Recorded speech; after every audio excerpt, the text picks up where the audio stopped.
Oi, meus amigos. Hoje vamos falar de uma das figuras que marcou a vida de muita gente, embalando muitos sonhos, amores e até desamores. Já descobriram? Vou contar para vocês sobre o incrível rei do pop chamado Michael Jackson, que nasceu em Indiana, nos Estados Unidos, no dia 29 de agosto de 1958. Filho de Joseph Walter Jackson e Catherine Jackson. Ele era o sétimo de 9 irmãos. Sua família era muito humilde e eles viviam em uma casa de 2 quartos. Seu pai trabalhava em uma usina siderúrgica e, como hobby, tocava guitarra. E ainda era empresário musical nas horas livres. Sua mãe tocava piano na igreja. Seus irmãos cresceram ligados à música. Segundo Catherine, desde bem novos, eles gostavam de cantar e pegar a guitarra do pai escondido. E Michael, quando tinha apenas 5 anos, e um belo dia ele estava arrumando a sua cama, e sua mãe, naquele momento, entrou e ouviu cantar. Ela logo contou para o marido, quando ele chegou em casa, da sua belíssima voz. E Joey, como era chamado, ao perceber o talento dos filhos de todos para a música, logo se entusiasmou e, com sua supervisão, em 1964, as 2 crianças e 3 adolescentes começaram a apresentarem-se como Jackson Brothers, passando a cantar em bares e exposições. E o nome Jackson 5 foi uma sugestão de uma contratante de um show para o desfile de modas. E aí, estão gostando? É ou não é interessante essa biografia? Se no final do vídeo você tenha gostado, deixa seu like, inscreva-se no nosso canal. E Michael, mais conhecido como um pequeno Michael, com apenas 5 anos e com a voz tão marcante, se destacou logo dos seus irmãos. Além, é claro, da incrível facilidade com a dança e até de criar suas coreografias. E o sucesso começou no final dos anos 60, quando eles assinaram um contrato com a gravadora, participando de vários programas de TV de sucesso. Em 1970, Jackson 5 ganharam um desenho animado protagonizado por negros. Os meninos estavam na parada da música. E meados de 70, seu irmão Jeremy saiu da banda para seguir carreira solo. O grupo então passou-se a chamar-se The Jackson. E Michael seguiu se destacando. E seu sucesso de fato, 1970, ou seja, 70 a 80, a década de 80, amigos. Quando se nasce para brilhar, nada apaga o brilho. E o incrível Michael Jackson escrevia música, dançava, cantava, era um artista completo. E em 1978 participou do filme The Witch, uma versão do Mágico de Oz, somente para atores negros. E durante a gravação conheceu Quincy Jones, um produtor de renome, que em 1979 produziu seu álbum Off the Wall. Amigos, foi tanto sucesso que ele ganhou vários prêmios, até o Grammy de cantor, vendendo mais de 7 milhões de cópias. E o povo quer saber, Thriller? No período, amigos, Michael já era um dos cantores negros de maiores sucessos. E em 1982 lançou Thriller, o álbum mais vendido da história da música, sendo considerado uma obra-prima.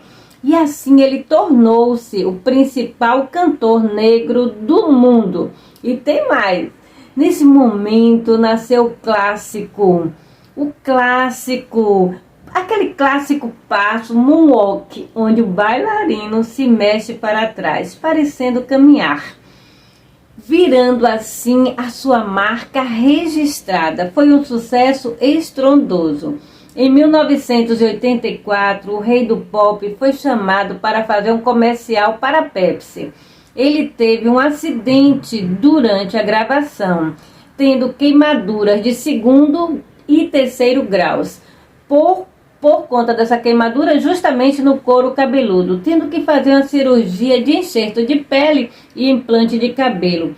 A Pepsi ressarciu o cantor com $1 milhão. Dinheiro esse que ele usou para criar uma associação Michael Jackson Burn Center para cuidar das crianças vítimas de queimaduras. Sempre foi muito solidário às causas sociais. Ele participou de diversas campanhas. E como era a sua relação com seu pai? Bem, seu pai, para conseguir o sucesso, tratava os filhos com mãos de ferro, especialmente Michael, tendo uma infância de repressão e violência, para que ele alcançasse a perfeição. Brincar como as outras crianças da sua idade era impossível. Ele precisava sim treinar muitas vezes e seu pai ficava com o cinto na mão caso eles errassem. Seriam castigados, imagine vocês, isso para uma criança de 5 anos. E Michael, numa entrevista que fizera, relatou tudo isso, muito entristecido e muito amargurado pelas lembranças. Mas suas últimas palavras foram: "Eu te perdoo, pai." Amigos, vocês conhecem a frase, você conhece realmente o outro quando damos o poder. E seu pai não foi diferente. Tornou-se um dos maiores vilões da história. Seus filhos não tiveram infância, como eu já havia dito, tampouco amigos. Passavam 5 horas ensaiando e depois saíam para a escola. Além de todas as agressões físicas, tinham também as maiores agressões, que são as psicológicas, não é isso? Constantes. E sua vida amorosa? Bem, já li em diversos lugares que Michael era sexual e não tinha interesse por mulheres, mas, segundo o relato dos seus irmãos, quando ele tinha 9 anos, ele foi levado para uma casa de strip contra sua vontade. Quanta crueldade desse pai! E o menino realmente foi, sem querer, não tinha outro jeito, ir lá para manter a sua voz aguda. E o seu pai havia contratado algumas moças para que fizessem o trabalho. Embora ele tenha mantido a maioria dos seus relacionamentos em segredo, sendo o seu primeiro relacionamento público com a atriz Tatum, ele tinha 17 anos e ela tinha 12 anos. E com Brooke Shields, um flerte que durou muitos anos. E Diana Ross, segundo seu irmão, ele amou de verdade, chegando a pedi-la em casamento. Em 1980, viveu um curto relacionamento com Stephanie Mills. E Whitney Houston, segundo informações, a cantora frequentava o rancho de Neverland e adorava sua companhia. E Lisa Marie Presley, ele se apaixonou. E segundo escritos, o sentimento era recíproco dos dois, hein? E eles se casaram em 1994 na República Dominicana, separando-se 2 anos depois. E seu filho, Paris e Prince, são os filhos mais velhos do cantor, frutos do casamento dele com uma enfermeira, Debbie, que durou de 1996 a 99. Quando ela trabalhava na clínica, né, segundo as notícias, ela trabalhava naquela clínica onde ele fazia tratamento para vitiligo. E nesse momento, naquele inteirinho, ele comentou sobre o seu temor de nunca ter filhos. E ela ofereceu-se para ajudá-lo. E o seu terceiro filho, Prince Michael Jones, mais conhecido como Brexit.